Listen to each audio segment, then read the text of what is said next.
కృష్ణుడికి ఇష్టమైన నైవేద్యాలు ఏమిటి? చాలామంది ప్రశ్న అడుగుతున్నారు. ఈ ప్రశ్న రాగానే కొంతమంది కింద వాళ్ళే సమాధానం ఇస్తున్నారు, పేలపిండి అని చెప్పి. కుచేలుడు దారిద్ర్య బాధలు పడుతూ ఏమీ లేక పేలపిండిని ఇచ్చాడు. మన దగ్గర భగవంతుని అనుగ్రహంతో అన్నీ ఉన్నాయి. ఉన్న వాళ్ళ గురించి, లేని వారి గురించి అనట్లేదు. అన్నీ ఉన్నప్పుడు ఏమేమి పెట్టచ్చు అనేటువంటిది ఇక్కడ నేను చెప్తున్నాను, వరుసగా రాసుకోండి.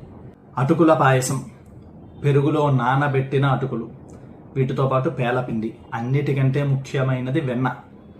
ఈరోజు రాత్రి తోడుపెట్టినటువంటి పెరుగు మీద తొరకతో కానీ, లేదా రేపు ఉదయాన్నే తోడుపెట్టిన పెరుగు మీద తొరకతో చేసి పెట్టండి. పాల మీద తొరకతో కాదు, వెన్నని తయారు చేసి స్వామికి నివేదన చేయండి. పాలు కొద్దిగా తేనె వేసి నివేదన చేయండి. పెరుగును కూడా కొద్దిగా, ఒక చుక్క పెరుగు మీద తేనె వేసి నివేదన. అలాగే తేనెనే విడిగా కొద్దిగా కప్పులో పెట్టి నివేదన. వీలు కుదిరితే దద్దోజనము, కట్టు పొంగలి, అలాగే లడ్డు. స్వామికి ఇష్టమైనటువంటి వాటిలో లడ్డు కూడా ఒక భాగం. వీటన్నిటినీ కూడా స్వామికి ప్రేమగా నివేదన చేయండి.